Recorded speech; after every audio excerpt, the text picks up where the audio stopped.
Hai, nama saya Derek dan hari ini saya ingin bercakap tentang Yesus. Salah satu hal terpenting dalam hubungan adalah memahami orang lain. Ini juga berlaku dalam hubungan dengan Tuhan. Anda harus memahami sifat dasar dan karakter Tuhan supaya dapat memiliki hubungan yang sihat dengannya. Akibat salah memahami karakter dan sifatnya, banyak orang tidak mempunyai hubungan yang positif dengan Tuhan. Itulah yang terjadi di Taman Eden ketika Adam dan Hawa dicobai oleh si ular. Mereka jatuh ke dalam pencobaan, akhirnya tidak mentaati Tuhan dan menjerumuskan umat manusia ke dalam dosa. Sebenarnya, kurangnya mereka memahami sifat Tuhan adalah bahagian dari pencobaan itu. Kisah dalam Kejadian 3 ayat 1 hingga 5 tidak asing bagi kebanyakan orang berkata, "Adapun ular ialah yang paling cerdik dari segala binatang di darat yang dijadikan oleh Tuhan Allah.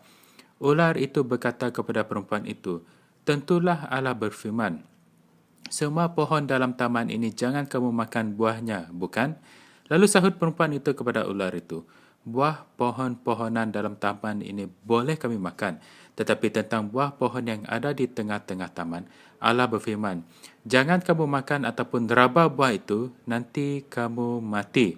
Tetapi ular itu berkata kepada perempuan itu, 'Sekali-kali kamu tidak akan mati, tetapi Allah mengetahui bahawa pada waktu kamu memakannya, matamu akan terbuka dan kamu akan menjadi seperti Allah, tahu tentang yang baik dan yang jahat.'" Amen. Ada penyataan terselubung ataupun tersembunyi yang iblis sampaikan di sini bahawa sebenarnya Allah bukan Allah yang baik, bahawa Tuhan mencuba menahan sesuatu dari Adam dan Hawa, bahawa Tuhan tidak ingin mereka mencapai potensi penuh, bahawa Tuhan tidak ingin mereka menjadi seperti dirinya, dan bahawa alasan Tuhan membuat peraturan yang terlarang mereka memakan buah dari pohon pengetahuan yang baik dan jahat adalah untuk menghalangi ataupun merugikan mereka. Iblis mengatakan sesuatu yang bukan sifat dan karakter Allah ketika iblis memfitnahnya dengan mengatakan Allah tidak menginginkan yang terbaik untuk mereka. Hal yang sama juga terjadi pada orang-orang zaman sekarang. Iblis berkata kepada mereka, "Kalau kau mengikut Tuhan dan tidak merasakan semua hal yang bertentangan dengan firman-Nya ini, kamu tidak akan pernah merasakan kebahagiaan sebenarnya. Hidup akan sangat membosankan seperti mati." Itu adalah muslihat, itu adalah penipuan yang menyedihkan. Orang-orang mencuba berbagai pengalaman seperti ubat-ubat terlarang, alkohol, seks, pemberontakan, memuaskan diri, sukses dalam pekerjaan dan banyak lagi yang lain. Dan ketika mereka menyedari bahawa semua itu tidak memberikan kepuasan yang diinginkan, hidup mereka sudah terlanjur hancur. Demikian juga keluarga dan kesihatan mereka. Sebenarnya, kebenarannya, Allah itu baik, Tuhan itu baik dan Tuhan hanya menginginkan yang terbaik untuk kita.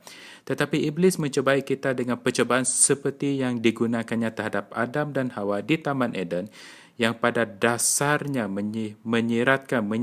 mengatakan bahawa Tuhan bukan Allah yang baik. Orang-orang yang tidak begitu memahami Alkitab dapat terpengaruh oleh kesan yang iblis tanamkan itu, kerana ada bahagian-bahagian dalam firman Tuhan yang menceritakan bagaimana Tuhan memperlakukan orang-orang dengan keras. Contohnya dalam Bilangan 15 ayat 32 hingga 36. Seorang lelaki sedang mengumpulkan kayu pada hari Sabat dan lelaki itu dilempari batu sampai mati kerana tidak memelihara hari Sabat. Kedengarannya keras, kedengarannya agak kejam, tetapi ada tujuan di sebalik hukuman semacam itu, walaupun hal itu tidak dimengerti, tidak difahami oleh kebanyakan orang yang membaca Alkitab secara sambil lalu.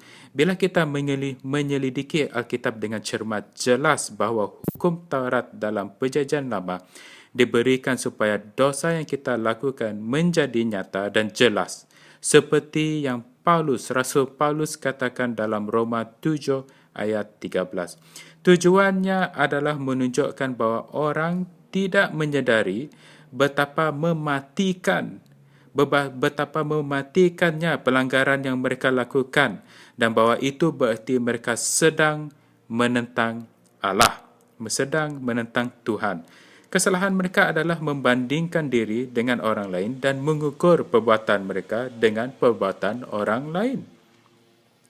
Kalau seseorang berbuat dosa dan tidak mati saat itu juga, mereka akan menganggap dosa tidak terlalu buruk dan standard mereka menjadi turun.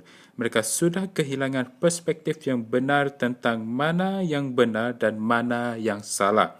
Allah harus membawa manusia kembali pada standard yang benar tentang seperti apakah kehidupan yang benar itu sehingga mereka dapat menolak iblis dan godaannya serta menyedari apa hasil akhir dari pilihan yang salah. Ketika melakukan itu, Allah harus menerapkan hukum Taurat yang dulu Tuhan berikan. Allah tidak memberikan perintah-perintah dalam perjanjian lama dengan tujuan untuk mengatakan, sebelum kamu melakukan semua ini, aku tidak akan menerimamu atau mengasihimu. No, itu bukan sifat atau karakter Tuhan. Sebaliknya, Tuhan memberikan perintah-perintah itu untuk membuat kita lebih mengerti mana yang benar dan mana yang salah dan untuk menyedarkan bahawa kita memerlukan juru selamat. Masalahnya, orang-orang berfikir Allah menuntut kesempurnaan sebelum Allah dapat mengasihi mereka. No.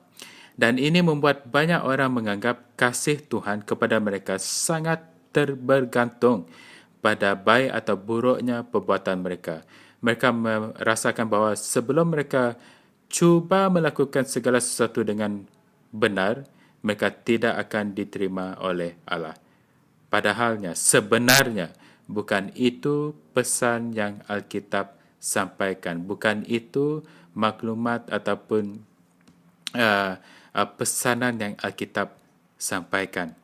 Allah sangat ingin mendamaikan manusia dengan dirinya, bukan menghukum mereka, bukan mengingat-ingat dosa mereka, bukan mendakwa mereka kerana dosa mereka. Begitulah hati Allah, hati Tuhan kepada manusia seperti yang diungkapkan dalam Alkitab dan begitu juga hatinya pada anda saat ini. Anda harus mengerti hatinya yang sebenarnya bahawa Allah adalah kasih. 1 Yohanes 4 ayat 8. Tuhan ingin menghapuskan dosa-dosa anda dan segala hal yang memisahkan anda dari dirinya.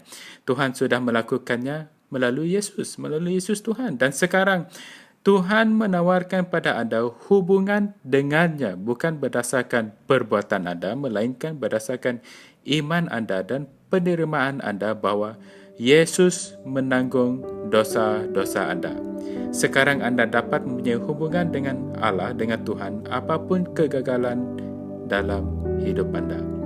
Tuhan hanya meminta anda percaya pada Tuhan Yesus Kristus.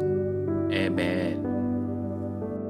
Terima kasih kerana meluangkan masa untuk mendengar berita baik hari ini. Tuhan Yesus Kristus sungguh mengasihi anda. Jika anda belum, mahukah anda menerima Tuhan Yesus Kristus sebagai juru selamat anda? Kalau ya, mari ikut saya berdoa. Terima kasih Tuhan kerana menghantar anak-Mu Yesus Kristus ke dunia untuk menyelamatkan saya. Saya percaya Yesus telah mati di kayu salib dan kemudian bangkit semula dari kubur pada hari ketiga. Saya terima Yesus Kristus sebagai juru selamat pribadi saya. Terima kasih Bapa kerana mengampuni semua dosa dan pelanggaran saya.